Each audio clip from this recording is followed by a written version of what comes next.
कहते ही हैं कि जी पूरा इंडियन मीडिया एक तरफ था और ध्रुव राठी जो है वो दूसरी तरफ था। अच्छा, वो इल्जाम भी लग रहा है उनके ऊपर, वो कांग्रेस के पेरोल पर हैं। ध्रुव राठी इस वक्त जितना पैसा बना रहा है उसे किसी को पेरोल पे होने की जरूरत नहीं है। मोदी साहब के उस नारे का क्या हुआ अब की बार 400 पार? वो तो मेरे ख्याल से अभी तक उनको खुद समझ में नहीं आ रहा कि ये हुआ क्या। शाइनिंग इंडिया, ग्रोइंग इंडिया, लेकिन एक पॉपुलेशन सर्टन थी जो कि शायद खुश नहीं थी। वो जो ब्रांड मोदी था उसको एक धचका जरूर लगा है। पाकिस्तान तो भिखारी है, ये है, फलाना है, हर तकरीर में पाकिस्तान का जिक्र आ रहा है। इंडिया की एक पॉपुलेशन ने अब डिसाइड कर दिया, नहीं भाई मैं इन डिवाइसिव पॉलिटिक्स पे वोट नहीं दूंगा। जो बीजेपी के बड़े हार्डकोर सपोर्टर्स हैं नाराज हैं इस बात पे कि उन्होंने राम मंदिर बनाया और फैजाबाद से वो हार गए। जो मुसलमान वोटर है उसने ऐसा लग रहा है कि मोदी से अपना बदला ले लिया। पाकिस्तानी जितनी जल्दी ये बात समझ जाए बेहतर है। वो जो सेपरेटिस्ट टेंडेंसीज थी ना कश्मीर में, वो अब जरा कम हो गई। पाकिस्तान के हालात देखते हुए भी लोग, पाकिस्तान के हालात देख के भी वो कहते होंगे यार पाकिस्तान ज्वाइन करना है तो फिर रहने ही देते हैं। जो मुसलमानों का वोट एक्टिवेट हुआ है इस बार, उसका सबसे बड़ा फायदा समाजवादी पार्टी को हुआ है। जो दो बड़े विनर हैं इलेक्शन के, वो एक राहुल गांधी हैं और एक ये अखिलेश यादव हैं। ये आम आदमी पार्टी के साथ क्या हुआ? आम आदमी पार्टी के साथ जो प्रॉब्लम होती है ना, मैं उसको जमात इस्लामी प्रॉब्लम कहता हूँ। अभी तो मोदी साहब शायद कंटिन्यू कर जाए एज अ प्राइम मिनिस्टर, लेकिन जब ये अगर नहीं होंगे ना, बहुत सारी बातें खुल के सामने आएंगी। इकोनॉमिक ग्रोथ स्टोरी है, उसकी रियलिटी भी लोगों के सामने आएगी। इस वक्त इंडिया की जो डेवलपमेंट है वो बहुत अनइक्वल है। मुंबई में सैकड़ों अरबपति पैदा हो गए हैं, वहां इंडिया के छोटे शहर दे आर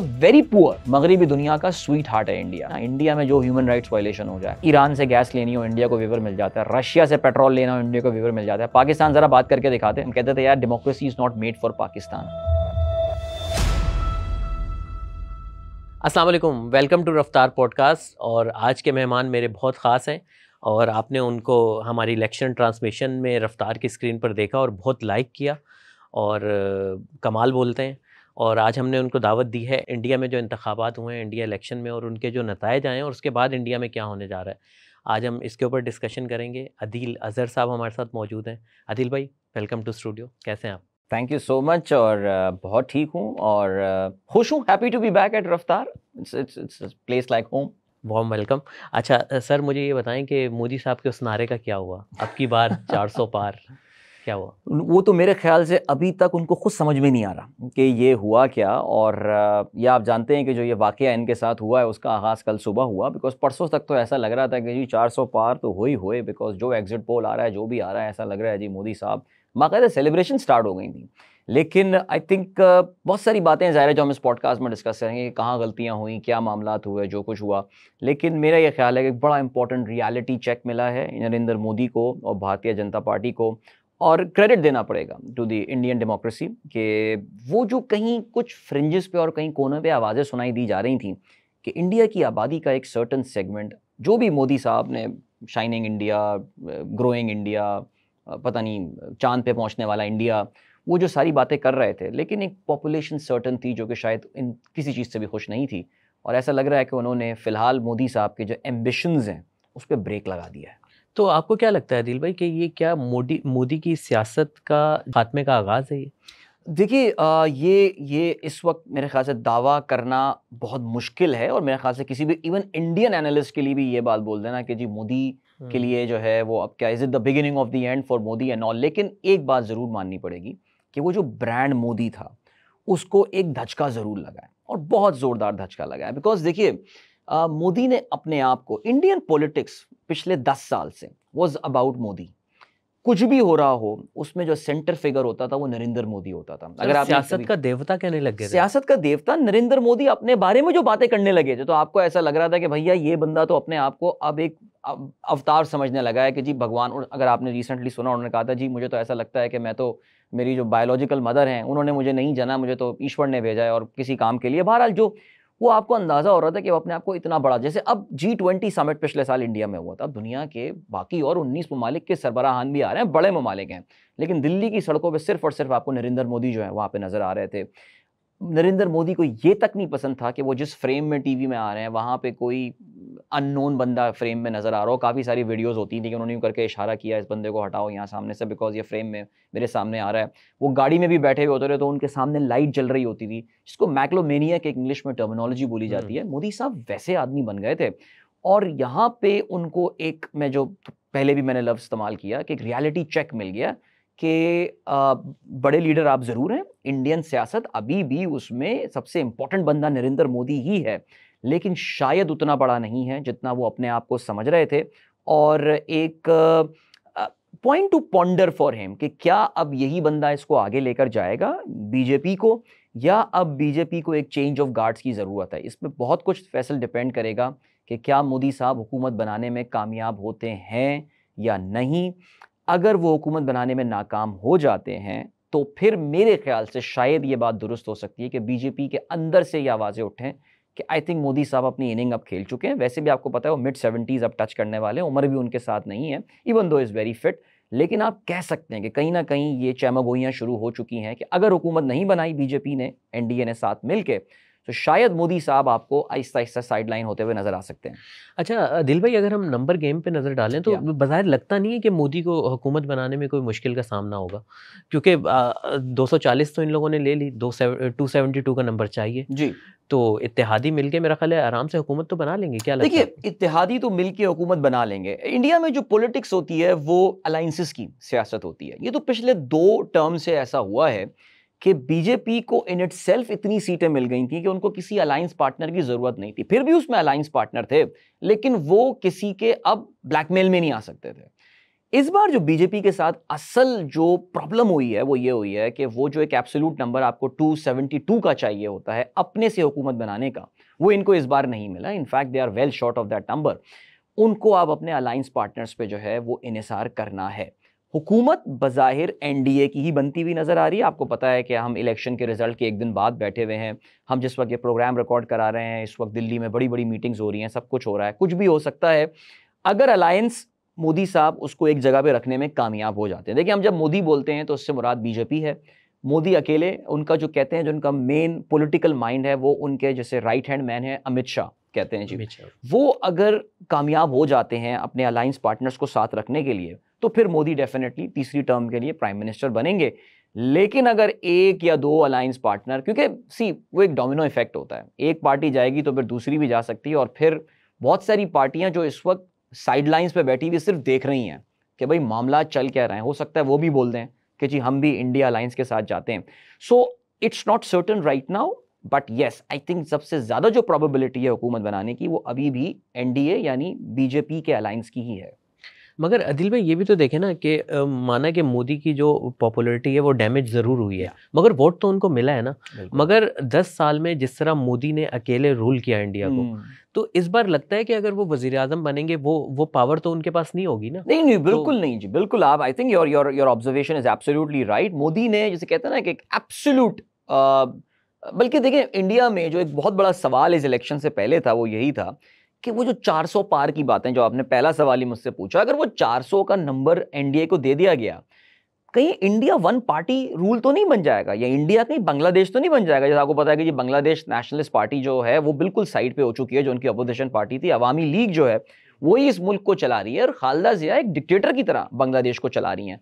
तो कहीं इंडिया भी तो ऐसे इदारा नहीं बन जाएगा। आइन तब्दील होने की बात हो रही थी सर। आइन तब्दील होने की बात हो रही थी, अखंड भारत की बातें हो रही थी। और देखें बहुत बड़ा धचका है, अगेन वही बात आती है, बहुत बड़ा, इट्स अ मैसिव, मैं कहूँगा कि एक जॉल्ट जरूर लगा है। और उनके जो एम्बिशंस थे बीजेपी के भारत को एक हिंदू राष्ट्र बनाने की, वो फिलहाल उसमें आके जो है वो ब्रेक्स यहाँ पर आके लग अच्छा अदिल भाई, आपने अभी कहा कि मोदी की अब वो उस तरह की सेहत नहीं है उनकी, मगर आपको लगता है कि जिस तरह की उनकी पर्सनैलिटी हमने पॉलिटिक्स में देखी है, मुश्किल फैसले भी उन्होंने किए, तो वो कम बैक कर सकते हैं इस डैमेज से? देखिए, कम बैक बिल्कुल हो सकता है। और सियासत तो नाम ही आपको पता है कम बैक का है। हम अगर अपनी सियासत में भी देखें जी, माशाल्लाह इतने कम बैक्स हो रहे होते हैं, इंडिया में भी कम बैक होते हैं। अगर इसी इलेक्शन में आप बात करें तो देयर आर 2-3, इस वक्त आपने कम बैक की बात की, कांग्रेस ने बड़ा कमाल कम बैक किया है। समाजवादी पार्टी, अगर आगे चल के हम मजीद उनके हवाले से बात कर सकते हैं, उनके बारे में तो लोग कह रहे थे राइट ऑफ लोगों ने कर दिया था। इतनी बड़ी पार्टी यूपी की थी, लोग कहते थे खत्म जी समाजवादी पार्टी। सबसे बेहतरीन कमबैक इस इलेक्शन का जो है, तो 6 गुना उन्होंने अपनी सीटें जो हैं वो इस इलेक्शन में बढ़ा ली हैं, उससे भी ज़्यादा 7 गुना बल्कि कहेंगे। सो कमबैक देखें हमेशा हो सकता है, उस पर डिपेंड ये करता है कि मोदी साहब स्ट्रैटेजी क्या लेकर जा रहे हैं अगर जब वो हुकूमत में आते हैं। देखिए फैसल, इंडिया की अगर हम इस इलेक्शन कैंपेन को देखें, इलेक्शन कैंपेन आगाज़ होने से पहले मोदी साहब भारत की जो है वो तरक्की की बातें कर रहे थे। भारत को मैंने ये कर दिया, हमने भारत को वो कर दिया, भारत का आत्मसम्मान जिसे कहते हैं, सेल्फ कॉन्फिडेंस हमने अपना बढ़ा दिया, आत्मनिर्भर भारत हमने बना रहे हैं कि जी सेल्फ रिलायंट इंडिया बना रहे हैं, हम ये कर रहे हैं वो कर रहे हैं। उनको अंदाज़ा ये हुआ पहली और दूसरी स्टेज के बाद, आपको पता है ना इंडिया में बड़ा तवील इलेक्शन 7 स्टेजेस पर मुहित ये इलेक्शन था, उनको पहली और दूसरी स्टेज के बाद इस बात का अंदाज़ा हुआ कि यार लोग तो ये बात नहीं सुन रहे हैं। उनको पता चला कि जी रिजल्ट्स हमारे फेवर में नहीं आएंगे। उन्होंने अपनी टोन चेंज कर दी और वो आ गए अपनी, जो उनकी स्ट्रेंथ थी वो होती है डिवाइसिव पॉलिटिक्स। लोगों को डिवाइड एंड रूल करो, मुसलमानों के खिलाफ बात करो। आप कहते हैं जी पाकिस्तान के बारे में तो मैं सोचता ही नहीं हूँ, पाकिस्तान तो भिखारी है, ये है, फलाना है, रोटी नहीं है। हर तकरीर में पाकिस्तान का जिक्र आ रहा है, हर जगह पाकिस्तान का जिक्र आ रहा है। क्यों? क्योंकि आपको पता है इस चीज़ पर वोट मिलते हैं। इंडिया की एक पॉपुलेशन ने अब डिसाइड कर दिया, नहीं भाई मैं इन डिवाइसिव पॉलिटिक्स पे वोट नहीं दूंगा। मुकेश अंबानी के बेटे की शादी में कौन कौन आ रहे हैं, ये उसकी ज़िंदगी अच्छी जा रही है, मेरी ज़िंदगी अच्छी नहीं है। इंडिया की बहुत बड़ी पॉपुलेशन है जो इंडिया की ज़बरदस्त ग्रोथ रेट है, अभी उन्होंने पिछले क्वार्टर में 8.2% ग्रोथ रेट का नंबर बताया है। वो एक सर्टन पॉपुलेशन है और स्पेशली रूरल पॉपुलेशन, जो उनकी देहात में रहने वाले लोग हैं, वो कह रहे हैं भाई मैं इस पार्टी का हिस्सा नहीं हूँ। पार्टी से मेरा जो पार्टी हो रही है इस वक्त, जो मुझे टीवी में नज़र आ रही है, सब कुछ हो रहा है, IPL नज़र आ रही है, सब कुछ, मैं इसका हिस्सा नहीं हूँ भैया। उन्होंने जाके इनके खिलाफ जो है ना वो वोट दिया है। मुसलमानों ने इस बार इनके खिलाफ वोट दिया है, एक जगह पे जमा होकर मुसलमानों ने वोट दिया है। सो मोदी साहब के लिए एक, जो मैंने पहले बात की, कि एक बहुत बड़ा यहाँ पे ना उनको एक लेसन मिला है कि शायद वो डिवाइसिव पॉलिटिक्स आपको, ये तकसीम करने वाली सियासत एक हद तक तो ले आती है, हर बार आपको इलेक्शन नहीं जिता सकती। आपको लगता है कि बाबरी मस्जिद का मामला हो, इसने डैमेज डन किया है और 370 आर्टिकल का खात्मा हो कश्मीर से, आपको लगता है कि इससे नुकसान हुआ है? देखिए ये जो आर्टिकल 370 हो गया, बाबरी मस्जिद हो गया, इसके अलावा अगर आपको याद हो सिटीजनशिप एक्ट, ये CAA लेकर आए थे, ये तमाम के तमाम जो मामलात हैं ना, ये एक लड़ी में ये एक पिरोए हुए हैं मोदी ने। ये मोदी की जो एक टोटलिटेरियन सोच थी, या उसकी जो एक जो था कि इंतहा पसंद सोच थी, ये सारा उसकी मैनिफेस्टेशन थी। बाबरी मस्जिद का हम इशू उठा लेते हैं। अब आप जानते हैं कि बीजेपी का जो असल राइज हुआ था वो रथ यात्रा लेट 80s में, जब बाबरी मस्जिद उन्होंने बनाने वाला सिलसिला शुरू किया था, वहीं से तो बीजेपी का असल राइज हुआ था। वरना तो उनके पास 84 के आई थिंक इलेक्शन में 1 सीट थी या कुछ था। फिर लेट 80s में आते आते बीजेपी एक बड़ी पार्टी बनना शुरू हो गई थी। मोदी साहब ये समझ रहे थे कि जो मैं जब अयोध्या में जाके, अच्छा मैंने वो बड़ी मजेदार बात हमने शुरू में की थी ना कि जी मोदी साहब हर चीज़ में सेंटर होना चाहते हैं। यानी अयोध्या में राम मंदिर का इफ्तिताह हो रहा है, भाई फोकस करें भगवान राम के ऊपर, वो सारी चीज़ें। वहाँ पे भी फोकस नरेंद्र मोदी के ऊपर ही था कि पता नहीं नरेंद्र मोदी का मंदिर बन रहा है या क्या हो रहा है। सो उनके साथ हुआ क्या? वो हुआ यही कि जी उन्होंने अयोध्या में बना दिया जी मंदिर। वो समझ रहे थे कि जी हिंदू तो बिल्कुल क्रेजी हो जाएगा और हिंदू तो वोट ही मुझे देगा। बल्कि काफ़ी वोटर्स का, बीजेपी के बड़े हार्डकोर सपोर्टर्स हैं, नाराज़ हैं इस बात पे कि आखिर ऐसा कैसे हो सकता है, उन्होंने राम मंदिर बनाया और हिंदुओं ने फिर भी इनको वोट नहीं दिया। फैजाबाद से वो हार गए ना। क्या हुआ? फैजाबाद वो कॉन्स्टिट्यूएंसी है जिसमें अयोध्या टाउन जो है वो आता है। व्हाट हैपेंड देयर, सी जो फैजाबाद, अगर आप उसके डेमोग्राफिक्स देखेंगे उसमें आपको अंदाजा होगा कि वहाँ मुसलमानों की बहुत बड़ी तादाद रहती है। इनफैक्ट अगर हम फैजाबाद शहर की भी बात कर लें, आई थिंक उसकी कोई 26-27% मुसलमान हैं। इस बार जो मैंने थोड़ी देर पहले बात की, जो मुसलमान वोटर है उसने ऐसा लग रहा है कि मोदी से अपना बदला ले लिया है। मैं आपको अपनी ज़ाती अगर ऑब्जर्वेशन बताऊं, मेरे हिंदुस्तान में जो मुसलमान दोस्त और रिश्तेदार रहते हैं, अभी भी रहते हैं, 2014 के इलेक्शंस में उनमें से बड़ी तादाद में लोगों ने मोदी को वोट किया था। ठीक है जी, मोदी उस वक्त इतना, जबकि गुजरात इंसिडेंट सब हो चुका था, लेकिन they gave Modi a chance.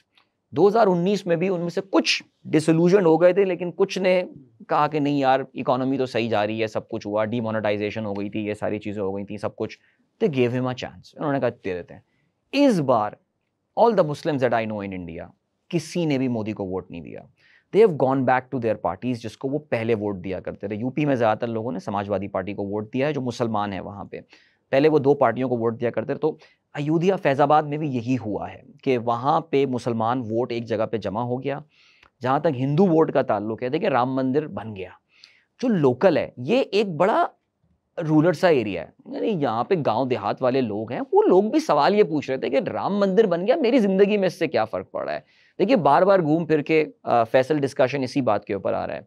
India का एक सर्टन तबका है जो कि इंडिया की इकोनॉमिक या GDP ग्रोथ रेट, वो जो भी नंबर है, उसका बेनिफिट उसको नहीं मिल पा रहा है। वो इस पार्टी का हिस्सा नहीं है, वो तफरीह में। तो अयोध्या, क्योंकि ज़ाहिर है फैज़ाबाद, जैसे हम बार बार हल्के का जिक्र किए जा रहे हैं, एक तो मुसलमानों की पॉपुलेशन बहुत ज़्यादा वहाँ पे, मुसलमान डरे हुए हैं वहाँ के, भाई डर गए हैं वो कि हमारा क्या मुस्तकबिल है, ये तो हमें बिल्कुल साइडलाइन किया जा रहा है। जहाँ मुसलमान ज़रा आवाज़ उठाए, बुलडोज़र लेके योगी आदित्यनाथ यूपी में पहुंच जाते थे, उनके घर गिरा दिया करते थे कि एक नोटिस ले आया, भाई तुम्हारा घर इलीगल बना हुआ है, घर गिरा दो उनका। मुसलमान डरे हुए थे।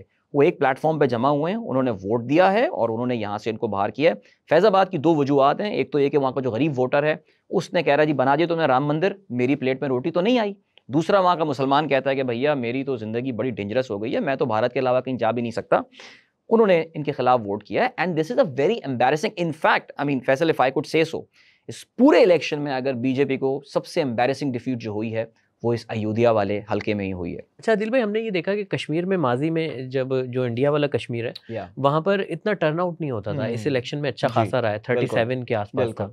तो इसकी क्या वजह नजर आ रही है आपको? कश्मीरियों ने अब देखें सवाल ये पैदा होता है ना, कश्मीर में जीता कौन है सीटें? तो जम्मू आपको पता है कि कश्मीर, अब तो उन्होंने आपको पता है उनको 5 डिवाइड कर दिया, even though they are suppose to reunite. Supreme court ने भी उनको कहा है कि भाई आपका वो फेज गुजर गया, अब आपको इसको एक रीयूनाइट करना पड़ेगा, एक स्टेट का दर्जा देना पड़ेगा। साउथ कश्मीर जो है जिसमें जम्मू वाला एरिया आता है वहाँ पे हिंदू मेजोरिटी रहती है और वहाँ पे बीजेपी जीते है। लेकिन अगर आप वादी वगैरह चले जाएं और बाकी देखें तो वहाँ पे जो दीगर पार्टी हैं, कश्मीरी पार्टियाँ, वो जीती हैं। आपकी ऑब्जर्वेशन ये बिल्कुल दुरुस्त है कि कश्मीर में लोग बड़ी तादाद में बाहर निकले हैं और उन्होंने जाके इस बार वोट दिया। कंपैरेटिवली इंडिया में 66% टर्न आउट रहा है, लेकिन कश्मीर में उससे काफ़ी कम। लेकिन फिर भी 2 वजूहात हैं इसकी। एक तो उन्होंने, देखिए एक बात समझनी पड़ेगी हमको, और ये थोड़ा सी मुश्किल बात है कहने को, लेकिन पाकिस्तानी जितनी जल्दी ये बात समझ जाए बेहतर है। वो जो सेपरेटिस्ट टेंडेंसीज थी ना इंडिया, वो कश्मीर में, वो अब ज़रा कम हो गई हैं। आई थिंक शायद लोगों को भी ये रियलिटी चेक मिल गया है कि यार हिंदुस्तान से अलग होना और ये सारी मामला, पाकिस्तान के हालात देखते हुए भी पाकिस्तान के हालात देख के भी वो कहते होंगे यार पाकिस्तान ज्वाइन करना है तो फिर रहने ही देते हैं। और फिर जो खुद मुख्तारी वाली बात है वो भी अब उनको अंदाजा है कि ये वो मुशर्रफ साहब, मनमोहन जो एक फार्मूला था वो उस वक्त हो जाता तो हो जाता, अब तो ये करना बड़ा मुश्किल है। एक तो वजह ये है कि वो सेपरेटिस्ट टेंडेंसीज जरा लोगों में कम हुई, जो नई जनरेशन आ रही है वो डिफरेंट है ज़ाहिर है। दूसरा जो पॉइंट आता है वो ये आता है, लोगों ने अपना प्रोटेस्ट रिकॉर्ड कराया है। आर्टिकल 370 जो ख़त्म किया मोदी ने, आपको पता है ये बात कि उन्होंने एक तरह की वादा खिलाफ़ी की है। भारतीय रियासत ने जो कश्मीरियों के साथ वादा किया था, उन्होंने वादा खिलाफ़ी की और लोगों ने उस पर पनिश किया है इनको, वोट निकल के दे के उन्होंने जो बीजेपी मुखालिफ पार्टियाँ हैं उनको वहाँ उन्होंने ले जाके जो है वो वोट किया है। बल्कि बीजेपी मुखालिफ पार्टियाँ आप रहने दें, बीजेपी ने जम्मू के अलावा जो वादी है जिसे आप कहते हैं, वहाँ पे उन्होंने कोई कैंडिडेट ही खड़ा नहीं किया था अपना, यानी उन्होंने कुछ बंदे ही वहाँ पे नहीं अपने खड़े किए। तो ये है, आई थिंक ये 2 वजूहात मुझे नज़र आती हैं मकबूजा कश्मीर की, कि इस बार आपको रिलेटिवली हायर टर्न आउट नज़र आया। अच्छा आदिल भाई, अब ज़रा पाकिस्तान के इलेक्शन पे आते हैं। हमने देखा कि अभी जो इलेक्शन हुआ सोशल मीडिया ने वाइप आउट कर दिया। पीटीआई ने जिस तरह से सोशल मीडिया का यूज़ किया, और दूसरी तरफ जो हमारी नून लीग वगैरह की बात कर रहा हूँ कि वो अखबारात में बड़े बड़े इश्तिहार दे दिए फुल पेज के, टीवी पूरा इश्तिहारात से भरा हुआ था। इंडिया में भी ऐसा हुआ, इंडियन मीडिया के ऊपर छाप है कि वो मोदी की कठपुतली है और बहुत से चैनल्स जो हैं वो मोदी को सपोर्ट कर रहे थे, मगर वहाँ पर भी सोशल मीडिया ने, डिजिटल मीडिया ने यही किया है। ये क्या कहानी है? एक रेवोल्यूशन आ रहा है ये?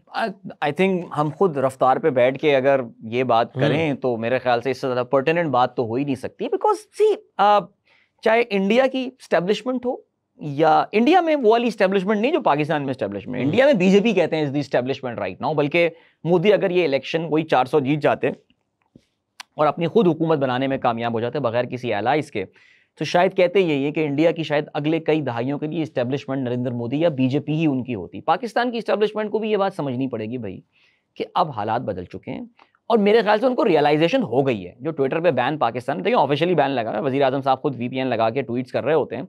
सो ये बात समझे, बैन लगाना रियलाइज करना है। अब उनको रियलाइज यही तो है, उनको पता है कि जी देखें अब पाकिस्तान में जो कवानीन चेंज हो रहे हैं, आपको पता है एक बाकायदा अथॉरिटी बनाई जा रही है जो कि पाकिस्तान में, मुझे पूरी उम्मीद है तमाम तर नाइंसाफ़ियों के बावजूद मुझे उम्मीद है कि पाकिस्तान की जो अदालतें हैं वो इंशाल्लाह इस मामले को आगे बढ़ने नहीं देंगी, कहीं ना कहीं फुल स्टॉप लगा देंगी कि बस यार आप ये लोगों के बुनियादी जो हुकूक हैं उसको सल्ब नहीं कर सकते। फ्रीडम ऑफ स्पीच हमारे मुल्क आइन का हिस्सा है। Same goes with India. India में आपने कहा कुछ चैनल मोदी के साथ, कुछ नहीं, सब चैनल वहाँ पे, स्पेशली जितने मेन स्ट्रीम चैनल हैं, कुछ regional channel Tamil speaking and all वहाँ पे, क्योंकि ज़ाहिर है वो एक पर्टिकुलर जोग्राफी को केटर फॉर कर रहे हैं, तमिल हो गया, केरला हो गया, वहाँ पे शायद ऐसा ना हो, वहाँ पे दूसरे तरफ का पॉइंट ऑफ व्यू भी आपको सुनने को मिलता हो। लेकिन इंडिया के जो मेन स्ट्रीम चैनल्स हैं सारा वक्त, एक तो नरेंद्र मोदी को उन्होंने जो एक लार्जर देन लाइफ पिक्चर बना के प्रेजेंट किया, मुसलमानों के खिलाफ जिस लेवल का जहर उगला जाता है, मसलन एक सुधीर चौधरी उनका एक होस्ट है, सरा आप उसके प्रोग्राम देखा करें, इतना डिवाइसिव प्रोग्राम करता है वो सुधीर चौधरी, पहले जी में होता था, अब दूसरे चैनल पे आ गया है। मुझे तो बड़ी हैरानी है कि इंडियन मीडिया रेगुलेटर्स प्रोग्राम को चलने कैसे देता है, लेकिन बहरहाल चल रहा है। सो देखिए जी, समझना चाहिए अब सोशल मीडिया का दौर है। इंडिया में हमने देख लिया जी, उनके सोशल मीडिया सुपरस्टार सेलिब्रिटीज़ बड़ी बड़ी आ गई हैं। कल से हम ध्रुव राठी का बड़ा जिक्र सुन रहे हैं, पाकिस्तान में भी हैज़ बिकम वेरी पॉपुलर। और कहते ही हैं कि जी पूरा इंडियन मीडिया एक तरफ था और ध्रुव राठी जो है वो दूसरी तरफ था। अच्छा, वो इल्ज़ाम भी लग रहा है उनके ऊपर कि कांग्रेस सपोर्ट करती है उनको और वो कांग्रेस के पेरोल पर हैं। और मेरे ख्याल ध्रुव राठी इस वक्त जितना पैसा बना रहा है उसे किसी को पेरोल पे होने की ज़रूरत नहीं है। उसकी वीडियोज़ जो हैं वो चंद घंटों में 10-10, 11-11 मिलियन व्यूज़ अब उसको जो है ना वो मिल रहे हैं। उसने जो इलेक्शन से पहले वीडियो की थी अपनी, मेरा नहीं ख्याल कि वो पैसे वाली गेम उसकी जो है ना वो कोई ऐसी है। वो तो इल्ज़ाम तो देखिए कुछ भी लगाया जा सकता है। कल को कोई रफ्तार पे भी इल्ज़ाम लगा दे कि भाई रफ्तार एक सर्टेन एजेंडा पे काम कर रहा है। सो होने को तो कुछ भी हो सकता है। लेकिन देखिए जो बात समझने की है वो ये कि जो एस्टेब्लिशमेंट्स हैं किसी भी मुल्क की, उनको ये बात समझनी पड़ेगी कि आप अब मीडिया का मुंह बंद करके, अखबारात को कंट्रोल करके, जो मैं मेन स्ट्रीम मीडिया की बात कर रहा हूँ, आप लोगों की सोच को नहीं बदल सकते। लोगों के पास मोबाइल आ गया है, वो बहुत पावरफुल टूल है। और हमने जैसे कि पाकिस्तान में देख लिया कि सोच जो है ना आपकी वो एक पानी की तरह है, वो अपना रास्ता बना लेगी। उसको आप जितने भी बंद बांध लें, कुछ भी कर लें, ज़माना बदल चुका है। ये वो 9 बजे खबरनामे वाला टाइम नहीं है। सो इंडिया में भी यही हुआ, वही social media celebrity. Dhruv Rathee तो एक बंदा है, but there are so many people. I mean Akash Banerjee एक उनके यहाँ होते हैं, मैं उनको बड़ा खुद रेगुलरली सुनता हूँ। ललन टॉप नाम का उनका एक यूट्यूब चैनल है, वो बड़ा अच्छा और बड़ा दरमियाना जो है वो रुख अपनाता है चीज़ों के हवाले से। So there are so many people. Ravish Kumar India के आप टॉप, भी उन्हीं लोगों को फॉलो कर रहे हैं जो मोदी मुखालिफ चल रहे हैं। मैं देखिए उसकी वजह क्या है। अगर मुझे प्रो मोदी कोई चीज़ देखनी होगी तो टीवी तो मैं टीवी देख लूंगा, इंडियन टीवी चैनल, मैं रिपब्लिक टीवी लगा लूंगा। वहाँ पे अर्नब गोस्वामी बैठा हुआ, वो एक नरेंद्र मोदी ग्लोरिफिकेशन शो रोजाना कर रहा होता है। या इंडिया में इतने सारे, वो मैंने सुधीर चौधरी की बात की, या कौन है, अंजना ओम कश्यप हैं, वो लगाऊंगा। वो I mean they so loud. एक तो इंडियन चैनल बहुत लाउड होते हैं यार, कम से कम उनके सोशल मीडिया में there are some very good social media, इनके मिलियंस ऑफ सब्सक्राइबर्स हैं, मिलियंस ऑफ व्यूज एक वीडियो के आते हैं। सो एवरीवन, अब आप देखें कि वहाँ पे एक पैरेलल मीडिया उधर बन गया है। उन्होंने एक बड़ा ज़बरदस्त रोल प्ले किया है लोगों को other side of the picture दिखाने का, कि यार तुम्हारे साथ जो बातें की जा रही हैं, तुम्हें तकसीम किया जा रहा है इकोनॉमी के हवाले से। आई मीन मुझे सबसे ज़्यादा मज़ा जो आता है वो इंडियन इकोनॉमी का जो एक काउंटर नैरेटिव कोई इंडियन आके प्रेजेंट करता है। बिकॉज हम तो पाकिस्तान में बैठ के हमें ये लग रहा है ना दैट एवरीथिंग इज हंकी डोरी और बड़ी ज़बरदस्त चीज़ें जा रही हैं, सब कुछ छाया हुआ है इंडिया हर चीज़ में। Yes, I think they are doing great in few things, इसमें कोई शक नहीं। और हम तो पाकिस्तान में बैठ के अब तो उनको रश्क से ही देख सकते हैं। लेकिन ये कह देना कि यार हर चीज़ ही वहाँ पे ज़बरदस्त हो गई है और हर कोई जैसे दूध और शहद की नदियाँ बह रही हैं, आई थिंक ये सोशल मीडिया आपको जो है ना ये वाला पार्ट दिखाता है। सो भैया समझ जाएं, this is we are well into the 21st century, this is the information age. अब आप टेलीविजन चैनल्स को अपना के सब कुछ करके अब इंफॉर्मेशन नहीं रोक सकते। अदिल भाई देखें, मोदी ने लूज तो किया है, ठीक है, अब सवाल ये है कि गेन किसने किया है? आपके ख्याल में सबसे ज़्यादा गेन इस इलेक्शन में किसको मिला है? वहाँ पे कौन पॉपुलर हुआ है? देखिए थोड़ी देर पहले जैसे कि हमने बात की, आई थिंक कांग्रेस ने तो बड़ा ज़बरदस्त कम बैक किया है। बिकॉज वो मेरा ख्याल है लास्ट इलेक्शन में उनकी 50 थी या 40 थी, ऐसी और थी, अब 100, अब उन्होंने 99 सीट्स उनकी जो है वो हो गई हैं। वो अक्सर अंग्रेजी फिल्मों में एक जॉनरा होता है जैसे हम कमिंग ऑफ एज कहते हैं ना, कि एक हीरो होता है जो नौजवान सा होता है, बचपने वाली हरकतें होती हैं उसमें, लेकिन उसकी पूरी लाइफ ट्रांसफॉर्म होते हुए हम दिखाते हैं कि कुछ सालों बाद वो बड़ा मैच्योर हो जाता है and he is the hero and then he settles down in life and all. I think ये इलेक्शन जो था ये राहुल गांधी के लिए कमिंग ऑफ एज इलेक्शन था। राहुल गांधी को इंडियन मेन स्ट्रीम मीडिया हुआ, इंडियन सोशल मीडिया हुआ, जितने बीजेपी के सपोर्टर्स हैं, मजाक उड़ाना उसका, जिस कहना चाहिए कि कॉलिंग हिम पप्पू, उसे पप्पू कहा जाता था ना, हर कोई पप्पू कहा जा रहा है, मीम्स बनती थी बहुत ज़्यादा, बहुत ज़्यादा मजाक उड़ाया जाता था। राहुल गांधी ने जो कैंपेन रन किया, अगर आप मुझसे पूछें सबसे बड़ा विनर इस इलेक्शन का कौन था, for me that's Rahul Gandhi, because उसने अपने आप को as a mainstream politician के हैसियत से अब कैसे कहना चाहिए ना कि उसने अपने आप को लिखवा दिया है नाम कि यार you have got to take me seriously now. पिछले साल राहुल गांधी ने एक बड़ी ज़बरदस्त कैंपेन रन की थी जिसको भारत जोड़ो यात्रा था, जिसमें इंडिया के बिल्कुल सदर्न टिप कन्याकुमारी से वो वॉक करके जो है वो कश्मीर तक गए थे। फिर उसके बाद उन्होंने वेस्ट टू ईस्ट जो है वॉक की थी, भारत जोड़ो न्याय यात्रा उन्होंने की थी। उससे इवन दो इंडियन मीडिया ने उसको इतना कवर नहीं किया था, लेकिन सोशल मीडिया ने उसको बड़ा ज़बरदस्त कवर किया था। जो एक और बात थी वो ये थी कि जहाँ पे नरेंद्र मोदी की कैंपेन बहुत डिवाइसिव थी, तुम्हारा मंगलसूत्र छीन लेंगे, तुम्हारी भैंसें चोरी करके ले जाएंगे, ज़मीनें जो है वो ज़्यादा बच्चे पैदा करने वालों को दे देंगे। जहाँ नरेंद्र मोदी ये तकरीरें कर रहा था, Rahul Gandhi was talking about employment, he was talking about inflation, महंगाई की बात कर रहा था, वो नौकरियों की बात कर रहा था, वो भारत की गुर्बत की बात कर रहा था। लोगों ने उस चीज़ को सुना ज़्यादा, number 1। So I think Rahul Gandhi coming of age, I think is a mature politician, is in early 50s right now, इन उम्र में थोड़ी लेट हो गए, लेकिन फिर भी he has a long time, he is pretty fit and good for India, because liberal सोच का, सेकुलर सोच का आदमी है। दूसरा जो सबसे बड़ा विनर इस इलेक्शंस का था, वो देयर इज दिस पॉलिटिशियन, एक और 50 साल के उनके सियासतदान है, और आई थिंक सियासतदान के लिए 50 साल की उम्र जवान होती है इंडिया पाकिस्तान में खास तौर से। खैर अब तो अमेरिका के बारे में भी हम यही कह सकते हैं। Akhilesh Yadav. So Akhilesh Yadav is the head of a party called Samajwadi Party. ये समाजवादी पार्टी जो है, इसका जो असर और रसूख है वो यूपी में है, और यूपी भारत की सबसे बड़ी रियासत है। 80 सीटें जो है, 543 में से 80 सीटें यूपी से आती हैं। समाजवादी पार्टी को पिछले इलेक्शन में सिर्फ 5 सीटें मिली थी। इस इलेक्शन में उन्होंने 37 सीट्स जो हैं वो जीती हैं। और वो जो मैं बार बार एक बात बोले जा रहा हूं कि वो जो मुसलमानों का वोट एक्टिवेट हुआ है इस बार, उसका सबसे बड़ा फायदा समाजवादी पार्टी को हुआ है। बिकॉज मुसलमान पहले तो कांग्रेस को वोट करते थे 80s 90s तक, फिर उसके बाद मुसलमान यूपी में 2 पार्टियों को वोट करते थे। अच्छा, मुसलमान तकरीबन 20% ऑफ यूपी हैं, सो यूपी इटसेल्फ उसकी पूरी पॉपुलेशन पाकिस्तान के बराबर है, तो 20% इज अ बिग पॉपुलेशन। मुसलमान 2 पार्टियों को वोट करते थे, एक थी समाजवादी पार्टी, एक थी बहुजन समाज पार्टी। मैं बहुत डिटेल्स में नहीं जाऊंगा। बहुजन समाज पार्टी को मुसलमानों ने डंप कर दिया बिकॉज वो मोदी के साथ मिल गए थे। इन्होंने समाजवादी पार्टी को वोट किया है। अखिलेश यादव ने बड़ा जबरदस्त कमबैक किया, और उनका भी यह कहा जाता था कि शायद उनका आखिरी, राहुल गांधी के बारे में भी कहते थे कि राहुल गांधी का आखिरी इलेक्शन है। अखिलेश यादव के बारे में भी कहते थे कि ये अपने बाप की पार्टी को डुबो देगा। लेकिन कमाल कमबैक किया जी, 37। बल्कि यूपी के बारे में ये कहा जाता था कि मोदी इज इनविंसिबल, नाकाबिले शिकस्त हो चुका है वो यूपी में। लेकिन इन्होंने ये बताया है कि नहीं भाई, नाकाबिले शिकस्त सियासत में कुछ भी नहीं होता। जिस तरह हम एक जमाने में कहते थे कि नून लीग लाहौर में नहीं हार सकती, फॉर्म 45 आ जाते तो हमने देखा कि नून लीग लाहौर से स्वीप, झाड़ू फिर गई थी उनकी। तो मैं ये कहूंगा यूपी में झाड़ू तो नहीं फिरी है, लेकिन नुकसान, उनकी सीटें जो हैं वो बीजेपी की आधी रह गई हैं वहां पे। अयोध्या की जो हमने बात की, इसके अलावा और बड़े बड़े शहर है वहाँ के जहाँ से बीजेपी को जो है वो शिकस्त हुई है। और समाजवादी पार्टी, सो जो 2 बड़े विनर हैं इलेक्शन के मेरे लिए, वो एक राहुल गांधी हैं और एक ये अखिलेश यादव हैं।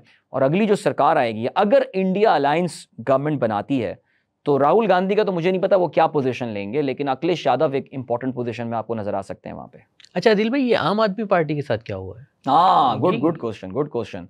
क्योंकि हम पाकिस्तान में आम आदमी पार्टी को काफी फॉलो करते हैं ना। हाँ, फॉलो करते हैं, और काफी पॉपुलर थे वो। इस बार इलेक्शन में कुछ नजर नहीं आया। अच्छा देखिए, आम आदमी पार्टी की आपको ज्योग्राफिकल रीच समझनी पड़ेगी। आम आदमी पार्टी जो है वो दिल्ली में उनकी बड़ी स्ट्रेंथ है, उनकी पंजाब में स्ट्रेंथ है। इंडिया की ये 2 जगह ऐसी हैं जहाँ पे वो जो जैसे हम स्टेट गवर्नमेंट कहते हैं, उस पर उनकी हुकूमत भी है। पंजाब उन्होंने डिलीवर भी किया है, और उन्होंने डिलीवर भी किया है, दिल्ली में बड़ा ज़बरदस्त काम किया है। अच्छा, इसके अलावा इनका थोड़ा सा हरियाणा में है जहाँ पे पंजाबी ज़बान बोली जाती है, ज़ाहिर उधर भी इनका असर रसूख है, और राजस्थान में इनका थोड़ा सा असर रसूख है। अब ना आम आदमी पार्टी के साथ जो प्रॉब्लम होती है ना, मैं उसको जमात इस्लामी प्रॉब्लम कहता हूँ। अब वो क्यों? वो इसलिए कि कराची में आज लोकल इलेक्शन करवा दें आप, आपके ख्याल से मेजॉरिटी ऑफ कराची किसको वोट करेगी? जमात का बहुत, जमात इस्लामी को करेगी। बिकॉज लोगों ने उनको ये अंदाजा है कि यार मेरे जो लोकल काम है ना, वो जमात इस्लामी से अच्छा कोई सॉल्व कर ही नहीं सकता। डाउन टू अर्थ लोग होते हैं, अप्रोचेबल लोग होते हैं, कोई डाले शाले लेकर नहीं घूम रहे होते। मुझे अपना गटर खुलवाना होगा, स्कूल बनवाना होगा, पानी का मसला होगा, मैं जमात इस्लामी के अपने काउंसलर के पास जाऊंगा या जाऊंगी, वो मेरा काम करवा देगा या करवा देगी। लेकिन जब भी अभी कराची में हम रुके हुए, कौमी असेंबली का इलेक्शन करवा दें आप, लोग किसको वोट देंगे? पीटीआई को। उन्हें पता है कि यार मैं कंट्री लेवल पे जो है ना, वो Imran Khan is the man. जबकि पीटीआई और जमात इस्लामी का कोई आपस में सियासी, हमें पता है कि कोई लिंकअप नहीं है, हमदर्दियां सिंपैथीज रखते हो, लेकिन कोई पॉलिटिकल अलायंस उनका नहीं है। दिल्ली में यही हुआ। दिल्ली सबसे बड़ी मार्केट थी अरविंद केजरीवाल की, पंजाब के अलावा। उनको 3 सीटें मिली हैं बाय द वे, उन्होंने पंजाब से सीटें निकाली हैं। दिल्ली से वो एक्सपेक्ट कर रहे थे कि शायद कुछ सीटें निकाल लेंगे। दिल्ली में जो उनकी विधानसभा जैसे कहते हैं, स्टेट लेजिस्लेटिव असेंबली, उसमें 70 में से शायद 61 सीटें आम आदमी पार्टी के पास हैं। आज भी आप करा देंगे इलेक्शन तो आम आदमी पार्टी वहां से जीत कर आएगी, लेकिन जहां पे लोकसभा के इलेक्शंस होते हैं पूरा दिल्ली जो है वो मोदी को वोट देता है। 7 आउट ऑफ 7 सीट जो है वो बीजेपी वहां से जीतने में कामयाब हुआ है।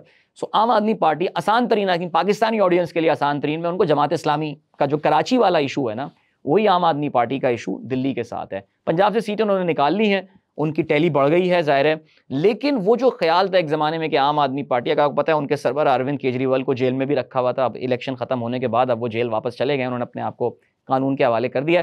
काफ़ी केस कमज़ोर है उनके खिलाफ, बरी हो गए वापस आ जाएंगे वो। लेकिन जो ऑनेस्टली आई वॉज एक्सपेक्टिंग, जो मेरा भी ख्याल था कि दिल्ली से शायद 1-2 सीट्स इस बार आम आदमी पार्टी निकाल लेगी, लेकिन नहीं भाई, इंडिया के जो बड़े शहर हैं ना वहाँ पे बीजेपी बहुत स्ट्रांग है। एक चीज़ हमने और देखी, मोदी जो 10 साल से रहे वो वज़ीर आज़म, हमने देखा कि जब भी माजी में इलेक्शन हुए तो उनकी जो कैंपेन होती थी पाकिस्तान का तस्करा ज़रूर आता था।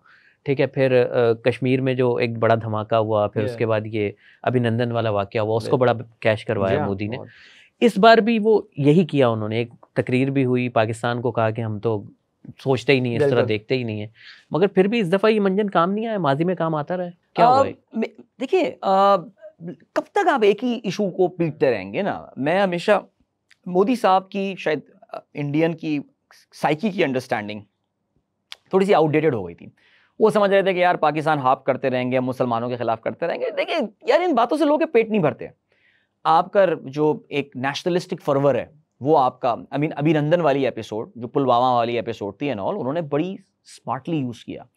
आज भी हिंदुस्तान की मेजॉरिटी अभिनंदन को एक हीरो मानती है। हम तो कहते हैं यार he was your prisoner of war and all, वो ये कहते हैं कि जी पाकिस्तान तो उसको कभी छोड़ता ही नहीं, तो मोदी जी ने क्या सख्ती की पाकिस्तान की। वैसे आपको लगता है कि वो नैरेटिव कामयाब हुआ है मोदी का? मोदी का कामयाब हुआ नैरेटिव? भाई नैरेटिव कामयाबी की वो क्या है, उसकी नहीं, डिजिटल मीडिया पे तो दिल भाई नहीं मानते लोग यार। मेरे ख्याल से आई थिंक इंडिया के इवन जो बहुत सारे लिबरल्स भी हैं ना, वो इसमें प्रो इंडिया स्टैंड ही रखते हैं। वो यही समझते हैं कि जी हमने एक F-16 भी गिराया और आपने पहले कहा था कि इतने पायलट गिर गए, ये हो गया। आप क्या कहते हैं?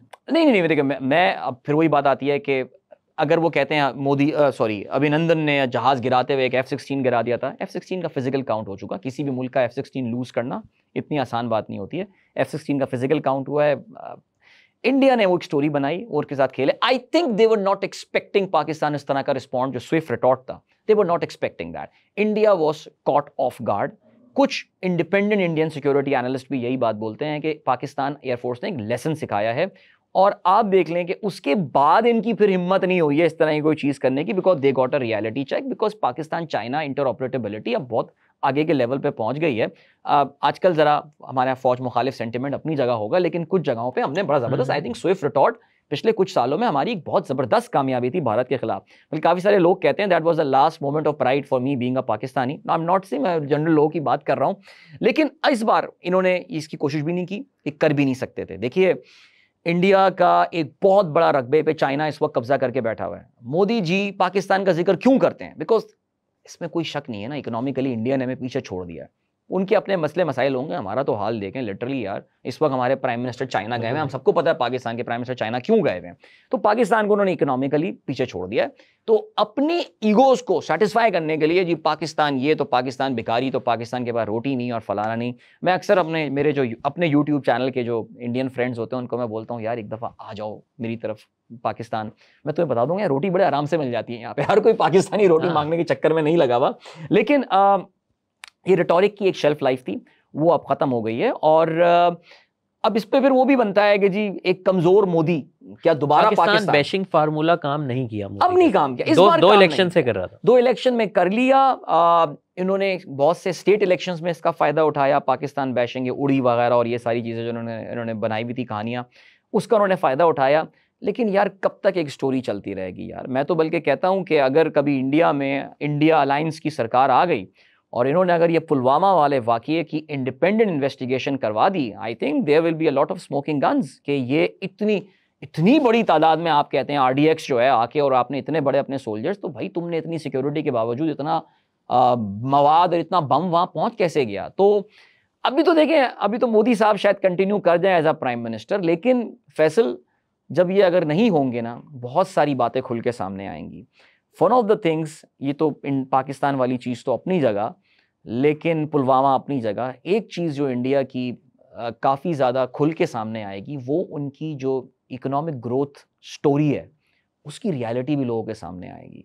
बात कहीं और से कहीं और निकल जाएगी, लेकिन मैं ज़रा थोड़ा सा अगर जिक्र करता चलूँ, आपको ये जो 8 की जो ग्रोथ है या 8.2%, 8.2, तो इस पे शक है आपको? मैं एज अ पाकिस्तानी अगर इस पे बात करूंगा, जिसका ज़ाहिर है इकोनॉमिक्स में थोड़ा बहुत इंटरेस्ट है, तो फिर लोग कहेंगे कि यार ये तो बड़ी गलत बात कर रहा है, ये तो पाकिस्तानी है तो फिर ये बात करेगा। बहुत सारे इंडियन ओरिजिन इकोनॉमिस्ट जो है ना, वो इस नंबर पे बिलीव नहीं करते। अच्छा दिल भाई, बाकी चीज़ें भी तो वहाँ बेहतर है ना, इन्फ्लेशन बेहतर है, उनके रिजर्व्स देखें कहाँ जा रहे हैं, उनकी एक्सपोर्ट्स देखें, बिल्कुल ऐसी ये नंबर अगर ग्रोथ चलें, कोई 19-20 कर भी दिए उन्होंने। फैसल देखिए, बात बड़ी सिंपल है। ये अगर हम इंडिया पाकिस्तान कंपैरिजन प्रोग्राम तो कर ही नहीं रहे, अगर आप इंडिया पाकिस्तान कंपैरिजन प्रोग्राम करते हो तो मैं इस प्रोग्राम में आता ही नहीं, क्योंकि मुझे पता है कि कोई कंपैरिजन है नहीं भाई इकोनॉमी का इस वक्त यार। बहुत बहुत आगे निकल गए। इंडिया की ये जो इकोनॉमिक एडवांटेज जो वो उठा रहे हैं इंडिया की, अगर आप उसके पीछे उनकी कोई 20-30 साल की पॉलिसी है। हम सब जानते हैं जी, 92 में आखिरी बार IMF के पास गए हम, शायद 92 के बाद कोई 6-7 दफ़ा IMF के पास जा चुके हैं, और शायद ज़्यादा में भी। वो कोई कंपैरिजन नहीं है, एक लॉन्ग टर्म पॉलिसी वो लेकर चल रहे हैं। दुनिया में बड़े बड़े लोग आके इंडियन स्टॉक मार्केट में इन्वेस्ट कर रहे हैं। इंडिया में मैन्युफैक्चरिंग बढ़ गई है, इतनी ज़्यादा नहीं बढ़ी लेकिन है। वो कोई हमें तो कोई देख भी नहीं रहा इस वक्त यार यहाँ पे, तो वो तो हम रहने देते हैं। मैं जो असल बात कर रहा हूँ, देखिए नंबर्स ऑल्सो मैटर। एक इंडियन इकोनॉमिस्ट में, इंडियन ओरिजिन इकोनॉमिस्ट है, फॉर एग्जाम्पल मैं आपको बताऊँ, इत्तेफाक से उनका नाम भी प्रोफेसर मोदी है, बट MODY लिखते हैं वो बड़ी इंटरेस्टिंग बात करते हैं। वो प्रिंसटन में, bye the way, Princeton university दुनिया की बड़ी, अमेरिका की मशहूर यूनिवर्सिटीज़ में से एक है, वहाँ पे वो प्रोफेसर भी हैं। उन्होंने किताब लिखी और वो उनके आर्टिकल्स वगैरह आते रहते हैं और वो टॉक्स देते रहते हैं, और वो हमेशा एक बात ये बोलते हैं कि यार अब ये थोड़ी सी कॉम्प्लिकेटेड बात हो जाएगी, लेकिन जो 8.2% ग्रोथ रेट का नंबर इंडिया का आता है बेसिकली, वो ये कहते हैं जी गुड्स एंड सर्विसेज प्रोड्यूस्ड। वो ये कहते हैं कि जो लोगों की इनकम है, ये इनकम है, गुड्स एंड सर्विस बेचने से जो लोगों की इनकम आ रही है वो 8.2% से बढ़ी है। उसका एक पैरेलल एक्सपेंडिचर भी होता है। भाई अगर आप किसी को बेच रहे हैं तो फिर कोई खर्चा भी तो कर रहा होगा। वो ये कहते हैं कि ये दोनों नंबर्स आपस में मैच नहीं होते। इनकम का नंबर तो आप ले लेते हैं, एक्सपेंडिचर वाला नंबर आप नहीं लेते। ये आमतौर से करीब होते हैं, इसको होना बराबर चाहिए। इकोनॉमिक्स का रूल है इन थियोरी ऐसा, लेकिन होता नहीं है बिकॉज डेटा हमारे पास परफेक्ट नहीं है। वो ये कहते हैं कि अगर दुनिया में गैप इतना होता है, इंडिया में गैप इतना ज़्यादा है, दैट मीन्स नंबर में कहीं ना कहीं फजिंग हो रही है। India is a sweetheart of the West, मगरबी दुनिया का स्वीट हार्ट है इंडिया। इस टर्न ऑफ द सेंचुरी में जब मैं अक्सर ये थ्योरी अपनी प्रेजेंट करता हूँ, मेरे बहुत सारे दोस्त नाराज़ भी होते हैं, यार तुम जलते हो इंडिया से, लेकिन तो मैं कहता हूँ नहीं यार, कोई तो वजह है ना। जब वेस्ट को अंदाज़ा हो गया कि they can not stop China, उनको ऐसी स्टेट्स चाहिए थी जिसको उनको सपोर्ट करना था, उनको बड़ा बनाना था चाइना के मुकाबले में। इंडिया एक बड़ी ज़बरदस्त, एक कहते हैं ना पिवट, उन्होंने एक डेवलप किया। तभी तो आप देखें ना, इंडिया में जो ह्यूमन राइट्स वायलेशन हो जाए, कुछ भी हो जाए, जो कुछ मोदी कर ले, कुछ भी कर ले, इंडिया को कभी कोई इसके खिलाफ बात नहीं की जाती। ईरान से गैस लेनी हो इंडिया को वेवर मिल जाता है, रशिया से पेट्रोल लेना हो इंडिया को वेवर मिल जाता है। पाकिस्तान ज़रा बात करके दिखाते, अभी पाकिस्तान ने गैस पाइपलाइन की बात की, कितनी बड़ी बॉन्डिंग आ गई थी। सोच लें जी पाकिस्तान वाले जो चाबहार ले लिया इंडिया ने, चाबहार पे वक्त, अब देखें चाबहार पे जाके जरा पाकिस्तान बोल दे जी हम पोर्ट डेवलप करेंगे चाबहार में, बोलेंगे तुम्हारे पे हम ऐसी बैन लगा देंगे, कर देंगे। So India is the sweetheart of the west, इसमें कोई शक नहीं है। उनके नंबर्स को भी कोई चैलेंज नहीं करता। The growth story, the growth story, the growth story. भाई द ग्रोथ स्टोरी अगर इतनी जबरदस्त होती कि आप कहते हैं जी India is where China was back in 1990, that's fine maybe यार, फिर ये क्या हुआ इस इलेक्शन में? 10 साल मोदी ने हुकूमत की, इंडिया ने गेन किया है या लूज किया है? अगर मोदी की जगह कोई और होता तो क्या इंडिया इससे आगे होता? आपको क्या लगता है? आई थिंक देखिए, इकोनॉमिकली इंडिया ने डेफिनेटली गेन किया, इसमें कोई शक नहीं है, लेकिन उसका पूरा क्रेडिट मोदी को दे देना फिर गलत बात होगी। मनमोहन सिंह अपने टाइम पे जो एक मोमेंटम बना के चले गए थे इंडिया का, देखिए आज जब हम इन हाइंडसाइट जब नंबर्स को देखते हैं, तो बहुत सारे इंडिया के इंडिपेंडेंट इकोनॉमिस्ट ये बोलते हैं कि मनमोहन सिंह के जो 8 साल थे या 10 साल थे सॉरी, उसमें जो उनकी इकोनॉमिक परफॉर्मेंस थी was actually now when you look back, Modi से कंपेयर करते हैं वो बेहतर थी। जो इंडिया की डेवलपमेंट थी वो ज़्यादा ब्रॉड बेस्ड थी, यानी इस वक्त इंडिया की जो डेवलपमेंट है वो बहुत अनइक्वल है। जहां पे मुंबई में सैकड़ों अरबपति पैदा हो गए हैं, वहां पे इंडिया का रूरल इंडिया के छोटे शहर, दे आर वेरी पुअर। तो इकोनॉमिकली डेफिनेटली इंडिया ने गेन किया पिछले 10 साल में, कोई शक नहीं है। लेकिन देखें भारत की असास जो थी ना वो सेक्युलरिज्म पे थी, ये बात याद रखिएगा। भारत जो सर्वाइव भी किया इतने साल, वो सेक्युलरिज्म की बुनियाद पर अपने सर्वाइव किया है। नरेंद्र मोदी ने जाके भारत की जो सेकुलरिज्म है उसको हिट किया है, यानी उस पे जो वो एक खौल चढ़ाया है उसने सेकुलरिज्म के ऊपर, जो नारंगी रंग का, जो कि आप जानते हैं हिंदुइज्म का कलर है। नो डिसरिस्पेक्ट टू हिंदुइज्म, हम यहाँ पे रिलीजियस फैनेटिसिज्म की बात कर रहे हैं, हम एक्सट्रीम राइट विंग होने की बात कर रहे हैं। मोदी ने जो उसके ऊपर एक रंग चढ़ा दिया है कि वो जो उनके फ्लैग के 3 कलर थे उसमें अब आप देखिए सिर्फ एक कलर ही जो है वो आपको प्रोमिनेंट नजर आ रहा है, यानी उत्तर प्रदेश में स्कूलों के रंग जो हैं वो भी नारंगी रंग के कर दिए गए हैं। वहाँ के शहरों के नाम, इलाहाबाद था तो उसको प्रज्ञाराज जो है वो कर दिया गया है, और पता नहीं क्या क्या शहरों के नाम वो बदल रहे हैं। उन्होंने भारत के सेकुलर असास को जो है वो नुकसान पहुंचाया है। मेरे ख्याल से अगर आप इस पॉइंट ऑफ व्यू से देखेंगे, इंडिया के इंस्टीट्यूशंस को वीक किया है। वहाँ की जुडिशरी हो गई, इलेक्शन कमीशन हो गया, CBI, enforcement division, enforcement directorate and all, जो कि इंडिया के काफ़ी इंडिपेंडेंट इदारे हुआ करते थे, आपको वो उतने इंडिपेंडेंट नज़र नहीं आते। इस लिहाज से मेरे ख्याल से हिंदुस्तान का नुकसान हुआ है। माइनॉरिटीज़ जो है इंडिया में अपने आप को अब ज़्यादा अनसेफ फील करती हैं, मुसलमानों की मैं ख़ास तौर से बात करूं, लेकिन अगर हम और माइनॉरिटीज़ की भी बात करें, मणिपुर का जैसे जिक्र करते हैं, बड़े हालात ख़राब रहे पिछले साल वहाँ पे। नरेंद्र मोदी ने एक दफ़ा जिक्र भी नहीं किया जब हालात ख़राब थे वहाँ के। इत्तेफाक से वहाँ की दोनों सीटें जो हैं वो मिली हैं कांग्रेस को। मोदी वहाँ पे, उधर उनको शिकस्त हुई है और वहाँ पे क्रिश्चियन पॉपुलेशन रहती है। तो इंडिया में जितने भी माइनॉरिटीज़ हैं वो इस वक्त परेशानी का शिकार हैं। खालिस्तानी एक लीडर जो है वो अमृतपाल सिंह, उसको आसाम की जेल में डाला हुआ है और वो वहाँ से इलेक्शन जीत जाता है, जो कि हिंदुस्तान से अलहदगी चाहता है, उसको लोग वोट देकर लेकर आ रहे हैं। सो 10 साल में इकोनॉमी तो ग्रो कर गई होगी इंडिया की, बड़ी आ गया जी, एप्पल बन रहा है, सब कुछ बन रहा है, मर्सिडीज़ BMW बन रही है, लेकिन मेरे ख्याल से इंडिया ज़्यादा डिवाइड हो गया है एज अ कंट्री मोदी के इस टर्म में। और मोदी ने फिर आदिल भाई पे भी तो किया है ना, अब इलेक्शन में नज़र आ गया हमें, मोदी ने पे किया भाई। तो ये इंडिया की डेमोक्रेसी की स्ट्रेंथ है। और वाकई जो मैंने बात की, वैसे खैर I am very proud being a Pakistani कि हमने भी 8 फरवरी को जो है ना वो हमने भी बताया है, हमारी भी, हमने अपने डेमोक्रेसी की स्ट्रेंथ, रिजल्ट आप मानो या ना मानो, देखो जिन्होंने रिजल्ट को हमारे बुलडोज किया उनको भी पता है, उनको बुलडोज करने की जरूरत ही इसलिए इसी रफ्तार में हम आगे यहाँ बैठे हुए थे ना, कि जब वो हमें ब्रेकिंग न्यूज़ पता चली कि चीफ इलेक्शन कमिश्नर जो है वो बगैर प्रोटोकॉल की गाड़ी में कहीं निकल गए रात को 11 बजे, बिकॉज रात 11 बजे रिजल्ट उनके सामने आ गए थे, सारे ट्रेंड्स उनके सामने आ गए थे कि ये पाकिस्तान में तो एक लैंडस्लाइड हो रही है। So I think we as Pakistanis we should take pride in this fact। आपने 8 फरवरी का जिक्र छेड़ दिया, मुझे फिर ये बताएं कि आप दोनों इलेक्शंस को कैसे देखते हैं। देखें वहाँ पर भी तो सरप्राइज हुआ ना कि जितने भी सर्वेज और पोल्स आ रहे थे उनके अगेंस्ट नतायज आए, उस तरह की मकबूलियत नहीं मिली। यहाँ पर भी ऐसे ही हुआ, सर्वेज और पोल्स जो आ रहे थे वो नून लीग के और दूसरी जमातों के लिए आ रहे थे। इमरान खान ने सरप्राइज़ किया, वहाँ पर इलेक्शन के रिजल्ट्स कबूल किए जा रहे हैं, यहाँ नहीं कबूल किया गया। मैं पर्सनली ये समझता हूँ कि पाकिस्तान में इंडिपेंडेंट सर्वेज होते ही नहीं है। जिस लेवल के सर्वेज हम इंडिया में देखे थे, सर्वेज तो अच्छा इंडिया में भी ना, ये एग्जिट पोल वाली मार्केट अब बस खत्म हो गई बिल्कुल। It's over now. पैसा चलता है वहाँ भी, पैसा चलता है। दूसरा ये कि उनकी मेथोडोलॉजीज बड़ी गलत थी। जैसे exist my India, I think Pradeep Gupta उसका CEO है, कल वो टीवी चैनल से बैठा हुआ रो रहा था, वो he got it so wrong. Pradeep Gupta ने कहा था कि एक्सिस माई इंडिया पोल ने, जो कि बड़ा उनका रिलायबल पोल माना जाता था, it's a market research consumer research company, उन्होंने कहा था जी बीजेपी तो मैक्सिमम 400+ सीटें लेने वाली है एनडीए, और उनसे तो 300 नहीं हुई। तो वो उस पे आके फिर जो कांग्रेस वालों ने उसका जो दिमाग सही किया है लाइव टीवी में, he was crying literally on one of the TV, I think India Today पे, मुझे कल वो रोता हुआ नजर आया था। So coming back to that thing, देखिए हमारे यहाँ पाकिस्तान में तो उस लेवल के पोल्स ही नहीं होते। हमारे यहाँ तो पोल्स पे पाबंदी लगा दी थी। अगर आप कहते हो इलेक्शन कमीशन ने कहा था जी वोटर्स को क्या करेंगे, आप लोगों को ध्यान भटका रहे हैं, ऑल फजूल किस्म की बातें। देखिए फैसल, वो बात मेरी उस वक्त अधूरी रह गई। इंडिया पाकिस्तान के इलेक्शन में बुनियादी फ़र्क क्या है, इदारों के मजबूत होने की बात।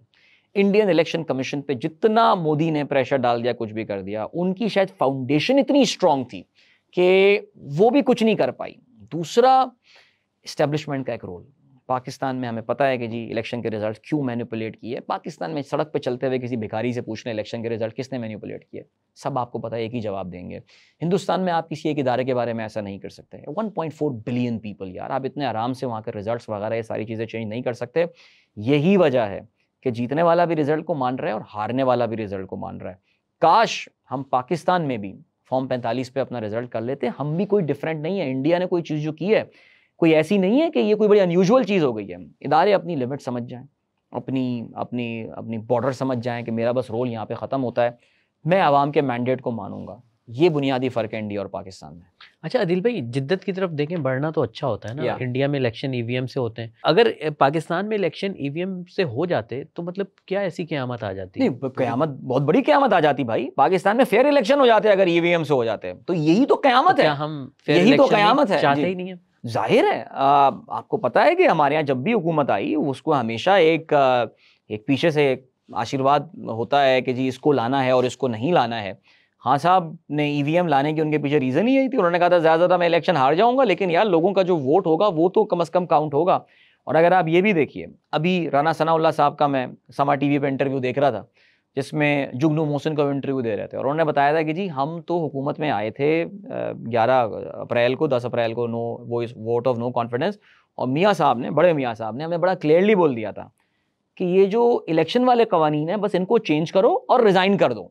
जस्ट इमेजिन, इनके लिए ये कितना बड़ा डिबैकल था कि पाकिस्तान में फेयर इलेक्शन हो जाता, कि अगर पाकिस्तान में ईवीएम्स आ जाते। और मैं आपको एक और बात बता रहा हूँ, पाकिस्तान के जो ईवीएम्स हैं वो इंडिया के ईवीएम्स के मुकाबले में ज़्यादा सिक्योर ईवीएम्स थे। जो इनमें जो प्लान लेकर आए थे, पहले फवाद चौधरी और बाद में फिर शिबली फराज जो ministry of science and technology head कर रहे थे, हमने जो उसका प्रोटोटाइप बनाया था वो एक्चुअली इंडिया के ईवीएम से एक नेक्स्ट जनरेशन का वो ईवीएम था। काश वो इम्प्लीमेंट हो जाता। बस फिर वही बात आती है जी, सबसे बड़ी जिम्मेदारी फैसल इलेक्शन कमीशन की होनी चाहिए थी। आज आप देखिए इलेक्शन कमीशन, जहां अभी वो जो इस्लामाबाद में जो इलेक्शन ट्राइब्यूनल में इलेक्शन कमीशन कितना जलील हो रहा है उस वक्त। इलेक्शन ट्राइब्यूनल जस्टिस जहांगीरी के सामने उनके पास कोई जवाब ही नहीं है, उल्टा अब तो वो कह रहे हैं जज ही बदल देंगे। आप सोचिए, ये इलेक्शन कमीशन को कहना चाहिए था, काश कभी ऐसा हो कि कुछ भी हो जाए, गवर्नमेंट आए जो भी जाए, we want electronic voting machine. यहाँ पे तो इलेक्शन कमीशन ने आके बोला था हमें ईवीएम नहीं चाहिए। आपको पता है कब इंडिया ने पहली बार, 80s में शायद 1982 केरला के इलेक्शन में, एक लेजिस्लेटिव असेंबली में उनके इलेक्शन जो लोकल, उन्होंने पहली बार 1982 में जो है वो इलेक्ट्रॉनिक वोटिंग मशीन का जो इस्तेमाल किया था, बिकॉज इलेक्शन कमीशन बड़ा स्ट्रॉन्ग था यार। उन्होंने कहा था हमें ये चेक और हमें कंट्रोल चाहिए।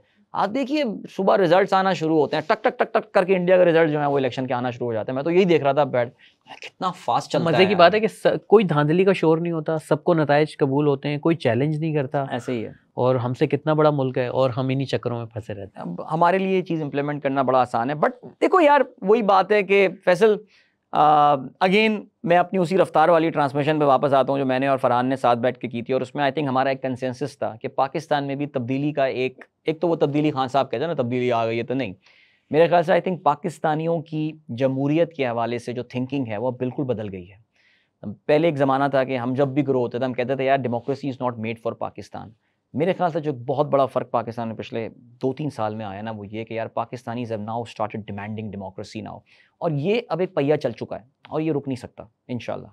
तो कब तक हो जाएंगे फ्री एंड फेयर इलेक्शन? अब हो सकता है अगला इलेक्शन फ्री एंड फेयर हो जाए। जितनी मैनेजमेंट करनी पड़ रही है एक गलत इलेक्शन को अभी तक जस्टिफाई करने के लिए, देखिए ना आप, इंडिया में इलेक्शन हुआ, यकम को ख़त्म हुआ, 4 को नतीजा है। आज हम जिस तारीख को रिकॉर्ड कर रहे हैं, हो सकता है शाम तक या कल तक जो है वहाँ पे हुकूमत का खदोखाल सामने आए। You go back to the business. 9 तारीख को या 8 तारीख को जो भी प्राइम मिनिस्टर होगा, मोस्ट प्रॉब्ली मोदी साहब, वो हलफ लेंगे। इंडिया में तरीका डिफरेंट होता है compare to Pakistan, by the way, अगर आप कहें तो उस पर भी बात कर सकते हैं। लेकिन 9 तारीख को वो हलफ ले लेंगे, उसके चंद दिनों बाद एतमाद का वोट ले लेंगे, and then you get back to the business. हमारे यहाँ जी इलेक्शंस को अब 100 दिन होने को आने वाले हैं, आपको पता है ना। हम अभी तक यार सेटल ही नहीं हो पाए यार, यानी हद हो गई है। 100 दिन से भी ज्यादा, बल्कि बजट आने वाला, कोई तैयारी नहीं है, बजट की तैयारी नहीं है आपकी। सो दिस इज अगेन जिस चीज़ को हम रेफर कर रहे हैं फैसल, वो यही है, सिस्टम। आप सिस्टम फिक्स करें अपना यार, दिस इज द इशू। आप लेकिन इन तमाम तर मायूस कुन बातों के बावजूद I am actually very hopeful about Pakistan. I think India का ये इलेक्शन जितना क्लोजली पाकिस्तान में मॉनिटर किया गया, इससे पहले कभी नहीं होगा। ये आप भी एग्री करेंगे, सोशल मीडिया की भी वजह है, जो भी हो सकता है। मुझे लगता है हम इंडिया से वैसे भी इंस्पायर ज़्यादा होते हैं उनसे। हम देख रहे हैं यार, अगर वो कर रहे हैं तो हम क्यों नहीं कर सकते। मुझे ऐसा लगता है कि यार इंशाल्लाह I am very very positive about the next election in Pakistan. India की तरफ वापस आते हैं, मुझे ये बताएं कि क्या मोदी कोई सरप्राइज़ दे सकते हैं कि जैसे अभी हुकूमत साजी का अमल वहाँ शुरू होगा, जैसे नवाज शरीफ साहब यहाँ पर जो उस तरह की मकबूलियत नहीं मिली, तो ख्याल किया जा रहा था कि हो सकता है मियाँ साहब खुद कह दें कि नहीं यार मैं हुकूमत नहीं बना रहा। राइट। तो मोदी भी इस तरह का कोई सरप्राइज़ दे सकते हैं कि नहीं यार मैं हुकूमत नहीं बना रहा, अपोजिशन को बोलेंगे आए यार आप हुकूमत बनाएं, क्योंकि ऐसा लग नहीं रहा, मगर क्या उनकी सियासत अच्छा, दोबारा बूम मिलेगा? I think this is a very good question. और मैं कल अपने एक इंडियन दोस्त से भी बात कर रहा था, और वो ये कह रहे थे कि यार इंडिया में इस वक्त ये डिस्कशन हो रहा है कि ये कोalition गवर्नमेंट बनेगी। आई थिंक हमने बहुत तफसील से इस पर बात कर ली है। इसमें दो बड़ी मेजर पार्टियां हैं, एक जनता दल यूनाइटेड नीतीश कुमार की है, और एक तेलुगु देशम पार्टी है जो कि चंद्रबाबू नायडू की है।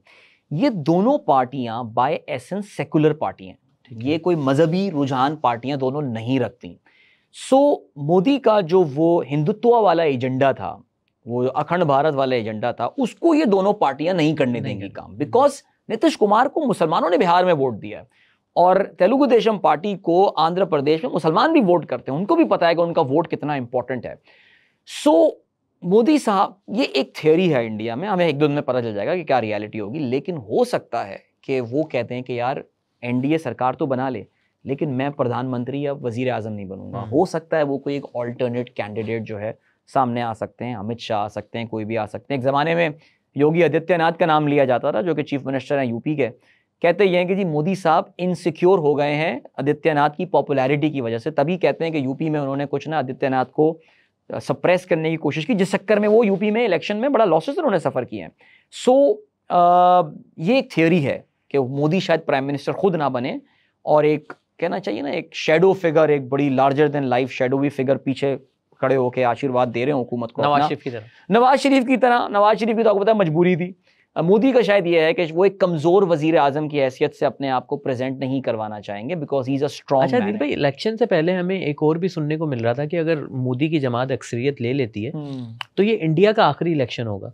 ये जुमला मेरी समझ में नहीं आया, मगर ये काफी सुना गया है जुमला, ये क्या कहानी है? या आई थिंक ये मैं भी जब मैंने पहली बार पढ़ा था, और आई थिंक हमने कुछ एक ही सोर्स से ये पढ़ा होगा, तो मुझे भी जरा पढ़ के हैरत हुई थी। मुझे लगा कि ये सेकुलर की बात हो रही है, शायद सेकुलर इंडिया का लास्ट इलेक्शन होगा। ये रिपब्लिक ऑफ इंडिया, जिसको हम भारत कहते हैं एक कंट्री के तौर से, उसकी इंटीग्रेशन के हवाले से बात, उसकी इंटेग्रिटी के हवाले से बात हो रही थी कि मोदी गवर्नमेंट इतनी डिवाइसिव साबित हुई है कि इंडिया में जो नॉर्थ साउथ डिवाइड है वो काफ़ी बढ़ता जा रहा है।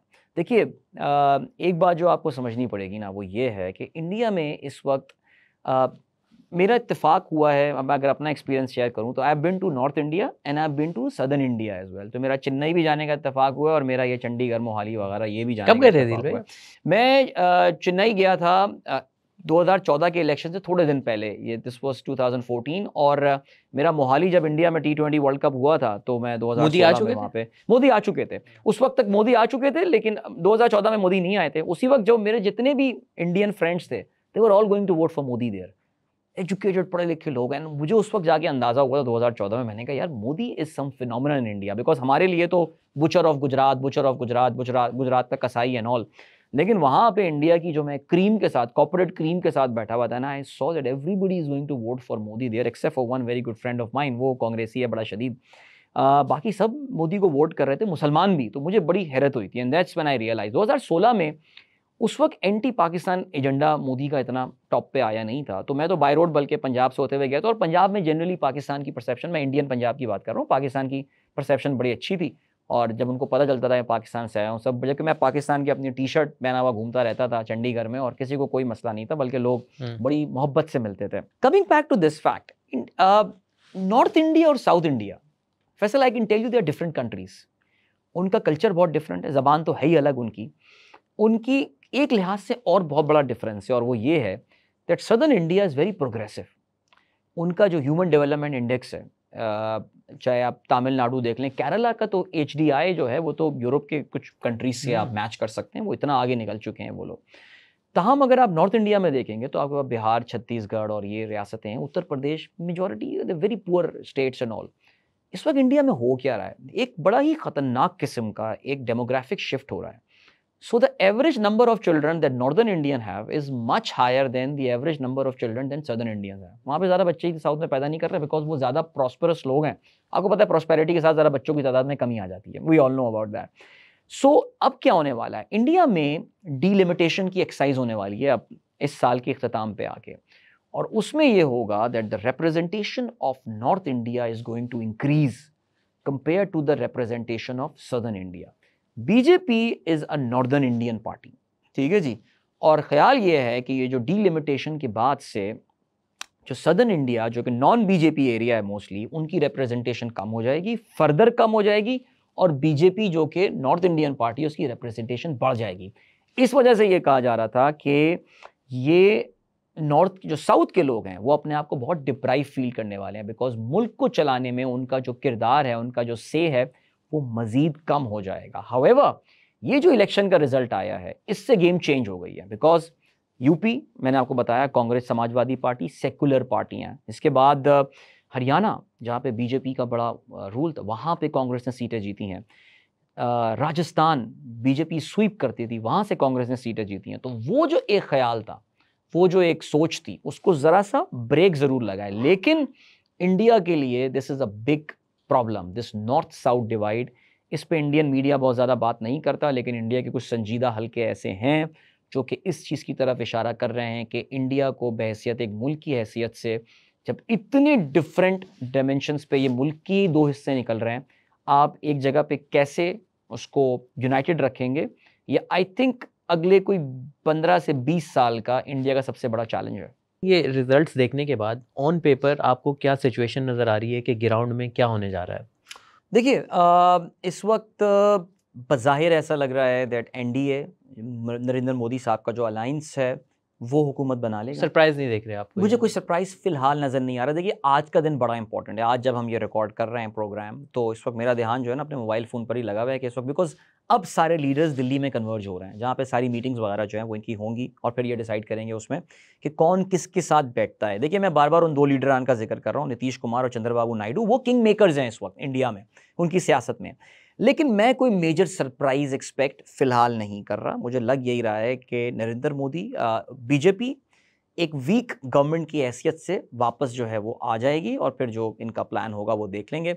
इसमें आप सरप्राइज़ क्या हो सकता है? सरप्राइज़ जो सिर्फ एक हो सकता है वो ये कि ये दोनों हजरात जो हैं, नीतीश जी बाबू और मतीश बाबू, कहते हैं कि बिहार से ताल्लुक़ है, और उसके अलावा चंद्रबाबू नायडू जो हैं, ये दोनों कहते हैं कि नहीं जी, हम तो मोदी जी को खुदाफिज़ कह रहे हैं, हम तो राहुल जी के साथ जाके बैठेंगे, और हम तो जी ममता बनर्जी साहिबा के साथ जाके बैठेंगे, और हम एक साथ गठबंधन हुकूमत बनाएंगे।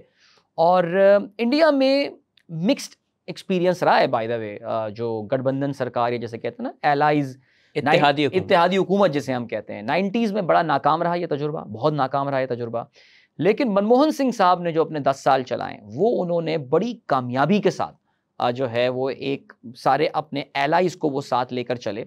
और उसकी बहुत बड़ी वजह ये थी कि मनमोहन सिंह साहब खुद बड़े नाइस, मेलो, अच्छे और हम्बल किस्म के आदमी थे। उस ज़माने में इंडिया पाकिस्तान ताल्लुकात भी अगर आपको याद हो तो बड़े अच्छे, मनमोहन मुशर्रफ साहब का बड़ी आपस में कैमराडरी और उनकी अंडरस्टैंडिंग बड़ी ज़बरदस्त डेवलप हुई थी कि कश्मीर इशू तक सॉल्व करने के करीब पहुंच गए थे।